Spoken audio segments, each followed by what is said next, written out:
बच्चों, इससे पहले हमने उनकी मानसिकता, मुगल शासकों की मानसिकता जो थी वो देखा, और उसके साथ ही साथ हमने यह भी अध्ययन किया कि कैसे इतिहास लेखन किया गया और पूरे चैप्टर का क्या कॉन्सेप्ट है, अध्याय का जो अर्थ है, कॉन्सेप्ट है वो क्या है, इसको हम लोगों ने देखा है। मैंने बताया था कि इसके आगे वाले वीडियो में, आने वाले में, हम इतिहास की रचना कैसे की जाती थी, कौन लिखता था और उनका जो डायमीटर होता था वो कैसा होता था, हम लोग इस पे आएंगे। तो शुरू करते हैं इतिवृत्तों। कंफ्यूज नहीं होना, इतिवृत्त का मतलब होता है इतिहास, ठीक, बिल्कुल भी कंफ्यूज नहीं होना। इतिवृत्त जहां भी बात आएगी समझ लीजिए इतिहास लेखन की बात आ रही है या उनसे संबंधित किसी तथ्य की बात आ रही है, बिल्कुल और कुछ भी नहीं है, इतिहास ही है, ठीक। इतिवृत्तों की रचना, रचना मतलब आप जानते ही क्या होता है। तो इसके अंतर्गत ये जो इतिवृत्त होते थे, इतिवृत्त का मतलब होता है कि छोटे छोटे स्तरों पर जैसे घटनाओं को संकलित करके रख देना। भाई अगर मान लीजिए हम इतिहास लिखना शुरू करें आज से डे बाय डे, तो हम लिखेंगे, मान लीजिए आज 1 तारीख है, 1 तारीख से शुरू किया 30 तारीख है, तो 30 तारीख तक जब हम पूरी चीजें लिखेंगे तो क्या होगा, बहुत ज्यादा संकलन हो जाएगा हमारे पास, बहुत ही विस्तृत अध्ययन के लिए हो जाएगा, ठीक। ऐसे में क्या होता है कि कुछ महत्वपूर्ण घटनाएं संकलित करके रखी जाती हैं, क्योंकि जिस दिन जो, जैसे आज का अगर इतिहास आप लिख रहे हैं तो आज सारी चीजें आपको बहुत ही इंपॉर्टेंट लिखेंगी, आप हर चीज को कवर करना चाहेंगे। लेकिन आप 10 दिन बाद लिखेंगे तो ये जो महत्वपूर्ण चीजें होंगी वही याद रहेंगी, बाकी जो इंपॉर्टेंट चीजें नहीं होंगी वो आप अवॉइड कर देंगे या वो आपको याद नहीं रहेंगी। तो होता क्या था कि छोटे छोटे स्तरों पे प्रतिदिन जो महत्वपूर्ण घटनाएं होती थी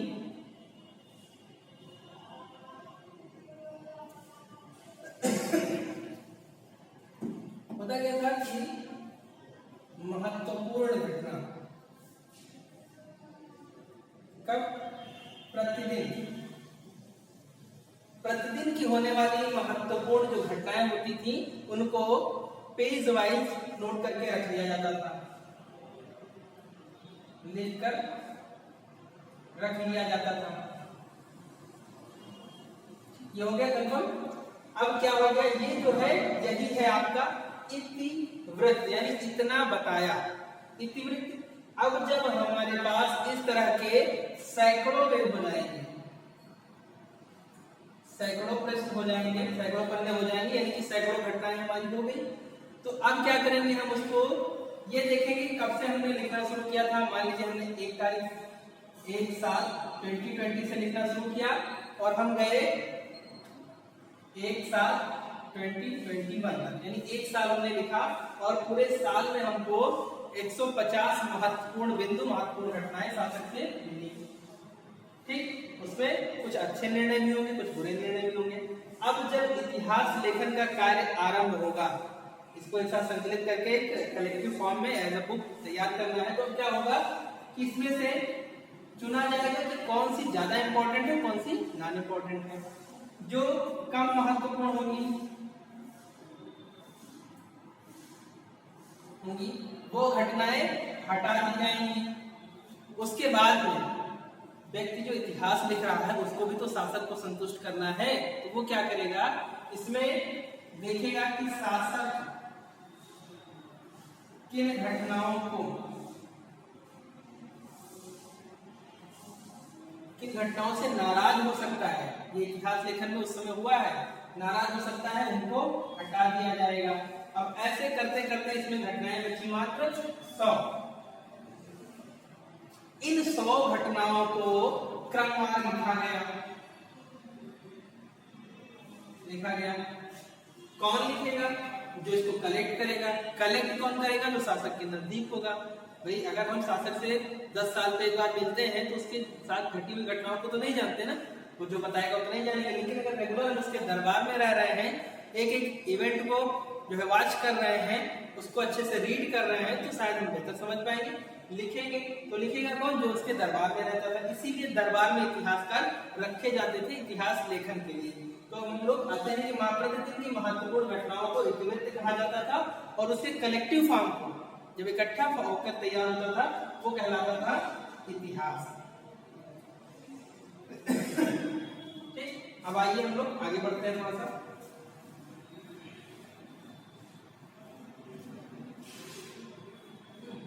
इतिहास की रचना, तो ये जो रचना का काम है मुगल शासकों द्वारा तैयार कराए गए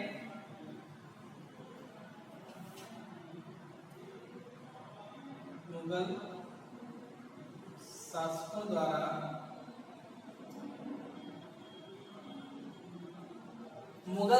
द्वारा तैयार कराए गए, यानी जो मुगल शासकों ने तैयार करवाए हैं, लिखाए हैं क्या, इतिवृत्त। मुगल शासकों के द्वारा तैयार कराए गए इतिवृत्त मुगल इनके साम्राज्य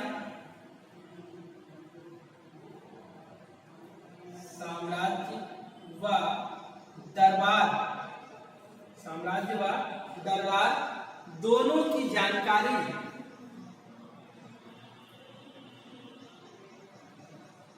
यानी इनके साम्राज्य और दरबार के बारे में अगर मैं जानकारी करनी है तो दोनों की जानकारी के लिए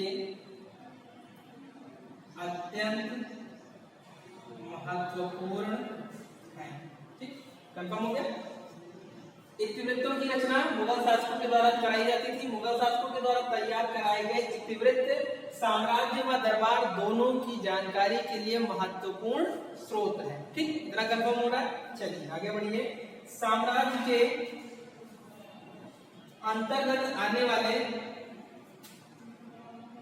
इन इतिवृत्तों की रचना का उद्देश्य क्या था, इसको देखेंगे कि साम्राज्य के अंतर्गत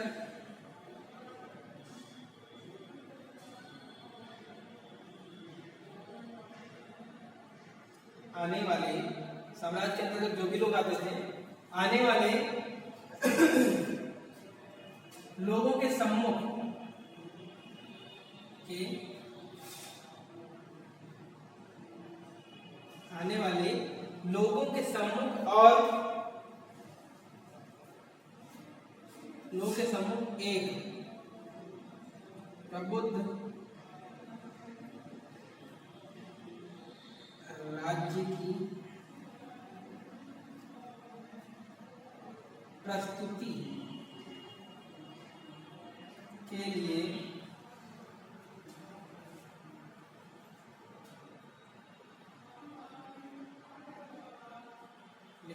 अब देखिए, हमने देखा इतिवृत्त क्या होता है। इतिवृत्त से हमें जानकारी क्या मिलती है, ये हो गया। इतिवृत्त किसके स्रोत है। अगर आता है प्रश्न कि इतिवृत्त से आप क्या समझते हैं, तो इतिवृत्त प्रतिदिन के जो है घटनाओं का एक निश्चित विवरण तैयार करके बाद में उसको ऐतिहासिक रूप से संकलित करना, पुस्तक का स्वरूप दे देना, ये इतिहास का कार्य है। और इतिवृत्त का कार्य होता है कि प्रतिदिन की घटनाओं को तरीके द्वारा सिस्टमैटिक तरीके से, क्रमबद्ध तरीके से प्रस्तुत करने में मदद करना या उनकी इतिहास लेखन में सहयोग की व्यवस्था करने, सहयोग करना, ये हो जाता है इतिवृत्त का काम।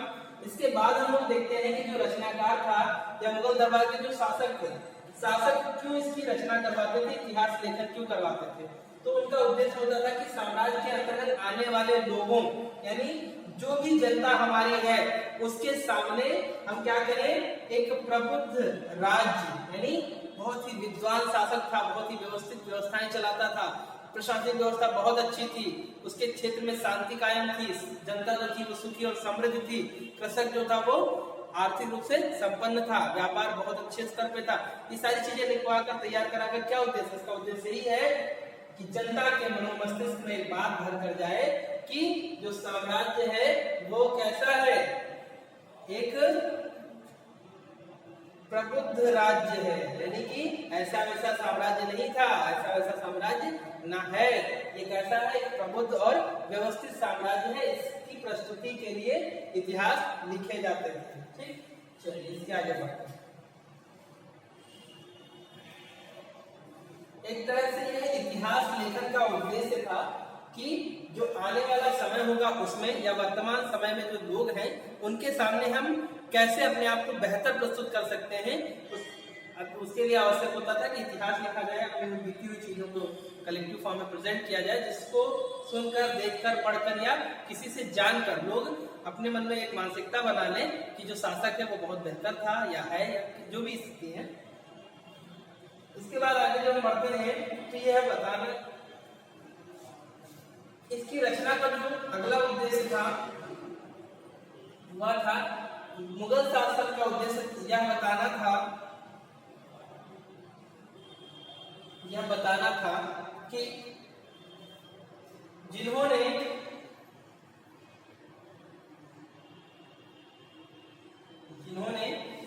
मुगल शासकों का विरोध किया,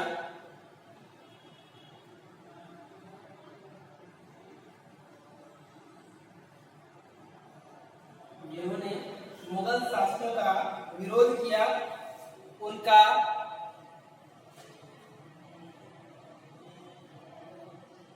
विफल हो जाना निश्चित था या है। ठीक, अब भाई पहले इनकी मानसिकता है कि विजातीय समूह पर शासन के लिए इनको नियुक्त किया गया है, तो ये ऐसे कार्य निरंतर करते रहेंगे कि जनता के ऊपर दबाव बना रहे, पड़ोसी राज्यों के ऊपर दबाव बना रहे। तो एक बड़े डायमीटर में, बड़े स्तर पर इतिहास लेखन का कार्य करके अपने आप को बहुत ही हाई प्रोफाइल दिखाकर क्या करेंगे, ये एक विरोध जो होगा उसको कम करने का प्रयास करेंगे, लोगों के मन में एक भय उत्पन्न करने का कार्य करेंगे कि जो भी इनसे लड़ा वो खत्म ही हो गया, इससे अच्छा इनसे मुकाबला ही ना करो। ये बातें कैसे एक दूसरे में जाएंगी, एक स्थान से दूसरे स्थान में। मान लीजिए एक शासक है, 100 साल के बाद उसके शासन की व्यवस्था को लोग नकार देंगे, दूसरे को अपना लेंगे। लेकिन अगर इतिहास में लिखा हुआ है कि इनके दादाजी ऐसे थे, बहुत ही बड़े सूरमा थे, तो एक अपेक्षा की जाती है कि आप भी कुछ हो। क्योंकि उदाहरण में गांव में देखेंगे आप, कहा जाता है कि अरे आपके बाबा जी तो ऐसा करते थे, आप इस लायक थे। तो क्या है, ऐसा माना जाता है कि आपके पूर्वज अगर बेहतर थे तो आप में भी कुछ क्वालिटीज होंगी। और इतिहास लेखन का कार्य यही था, उद्देश्य यही था कि आने वाला समय जो होगा उसमें जो भी विरोधी होंगे वो मेरे इतिहास को पढ़कर इस बात का अनुमान लगाएंगे कि इनका विरोध आज तक जिसने किया वो निश्चित रूप से विफल रहा है, पराजित हो गया है। ठीक, चलिए आगे बढ़िए। साथ ही शासक यह भी सुनिश्चित कर लेना चाहता था, ये तो इनका पहला उद्देश्य हो गया। दूसरा, साथ ही शासक यह भी सुनिश्चित कर लेना चाहता था कि भावी पीढ़ियों के लिए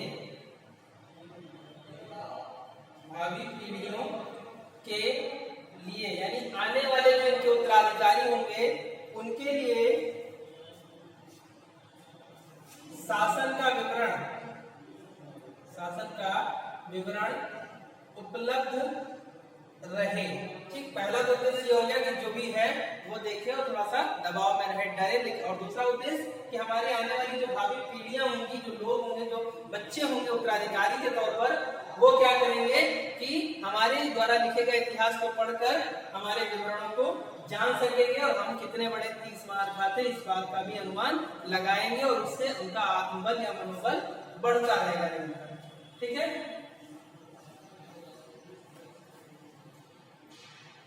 अब इनका जो मुगल इतिवृत्त है, इसके लेखन का जो दायरा था वो क्या था और कौन लोग लिखने वाले थे, हम लोग इस पे आ गए। तो ये मुगल इतिवृत्त के लेखक, मुगल इतिवृत्त के लेखक, ये चीजें आपको समझने के लिए आपको बुक पढ़नी पड़ेगी। क्योंकि ये जो इतिहास है वो सामान्य इतिहास नहीं है कि आपने बाबर को पढ़ लिया, बाबर का परिचय प्राप्त कर लिया, बाबर कहाँ से आया, कहाँ गया, क्या खाया, कहाँ मरा, ये पढ़ लिया और आपने लिख दिया कि बाबर ऐसा था। ऐसा नहीं है। ये इतिहास जो है ये आपका वैचारिक पक्ष है। पहले आपका क्या होता था, घटना प्रधान इतिहास होता था कि आपके अंदर उसमें घटनाएं दी जाती थी, ये युद्ध लड़ा, वो युद्ध लड़ा, ये लड़ाई करी, इनसे लड़ा, उससे लड़ा और ये मर गया। ठीक, ये होता था घटना प्रधान। अब क्या है, विचार प्रधान। वैचारिक धरातल पर आपको सोचने के लिए मजबूर किया जाता है कि उस समय की परिस्थितियों में जो किया गया वो सही था या गलत था। पहले क्या होता था, आपने रट्टा पढ़ा और लिख दिया, ये हो गया आपका घटना प्रधान। हम लोग अब पढ़ रहे हैं विचार प्रधान। वैचारिक धरातल पर अपने महत्व को प्रस्तुत करने वाला जो अध्याय है, जो चैप्टर है, वो इस समय हम लोग पढ़ रहे हैं। तो अब लेखन जो था, पहले ही आप जानते हैं जो लेखक होते थे वह दरबारी होता था, यानी लेखक जो होता था वो दरबार से ही होता था, दरबार में ही रहकर लिखता था। जो इतिहास लिखा उसके केंद्र बिंदु में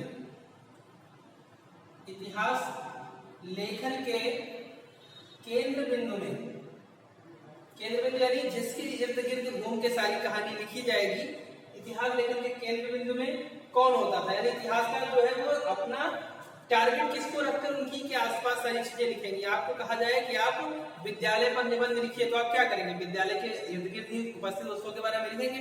ऐसा तो नहीं कि आप विद्यालय पर निबंध लिखते हुए पिज्जा की बात करेंगे या बर्गर की बात लिख देंगे, ऐसा तो नहीं होगा ना।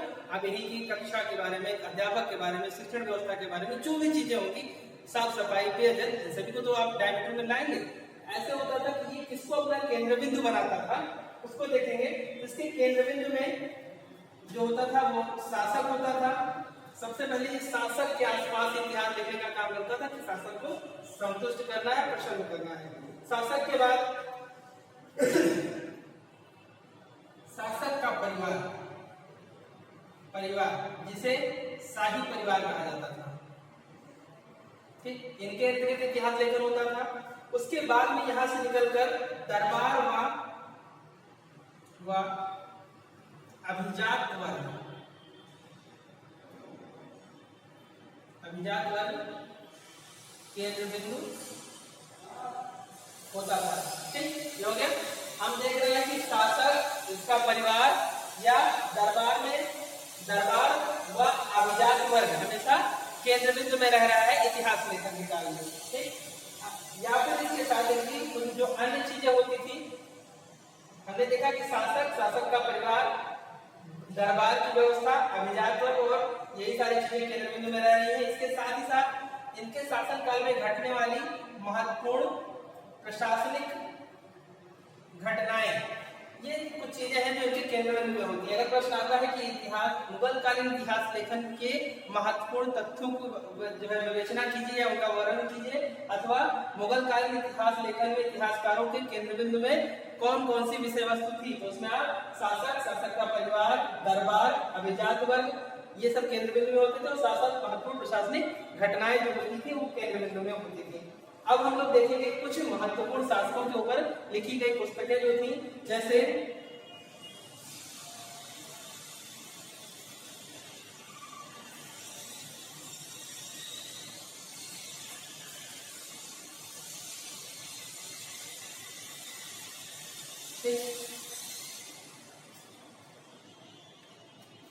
हम देख रहे हैं अकबरनामा, शाहजहांनामा, आलमगीरनामा। आलमगीर किसकी उपाधि थी, औरंगजेब की, ठीक, औरंगजेब की उपाधि थी, इसमें कंफ्यूज नहीं होना है। औरंगजेब की जहां आलमगीर की बात आती है, समझ लीजिए औरंगजेब की बात हो रही है। इनके ऊपर लिखी गई कुछ महत्वपूर्ण कहानी परक पुस्तकें जो इनका परिचय देती हैं, इनके बारे में वर्णन करती हैं, वो संबंधित है अकबरनामा अकबर से, हुमायूं शाहजहांनामा शाहजहां से, और ये आलमगीरनामा औरंगजेब से, इनसे संबंधित है। तो ये क्या है, जैसे हमने देखा कि शासक केंद्र बिंदु में होता था, तो यहाँ पर ये इसी को शो कर रही है कि शासक यहाँ पर केंद्र बिंदु में रखते इतिहास शासक के ऊपर लिखा गया है। ये इतिहास लेखन इस वाक्य में संकेत करता है कि लेखक की नजर, ये जो लेखन का तरीका है वो इस बात की ओर संकेत करता है कि लेखक की नजर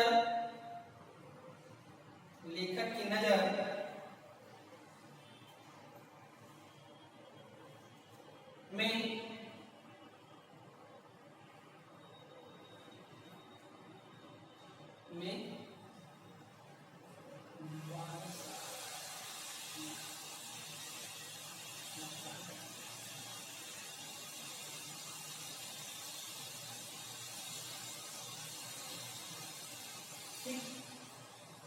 ये क्या है, ये तथ्य जो है, ये लेखन का तरीका जो है इस बात की ओर संकेत करता है कि लेखक की नजर में बादशाह का इतिहास ही दरबार का इतिहास है, यानी कि बादशाह के बारे में हम जो कुछ लिख दे रहे हैं वही उस कालखंड का संपूर्ण इतिहास हो जाता है। ठीक, अब इसके बाद में हम लोग आएंगे कि कैसे उर्दू शब्द, कैसे उर्दू भाषा का जन्म हुआ, तुर्की फारसी का समावेश कैसे हुआ, हिंदी के साथ उसका कैसे संपर्क हुआ, कैसे एक नई डायलॉग जो है, नई भाषा जो है उसका डेवलपमेंट हुआ। ये हमारा अगला टॉपिक होगा।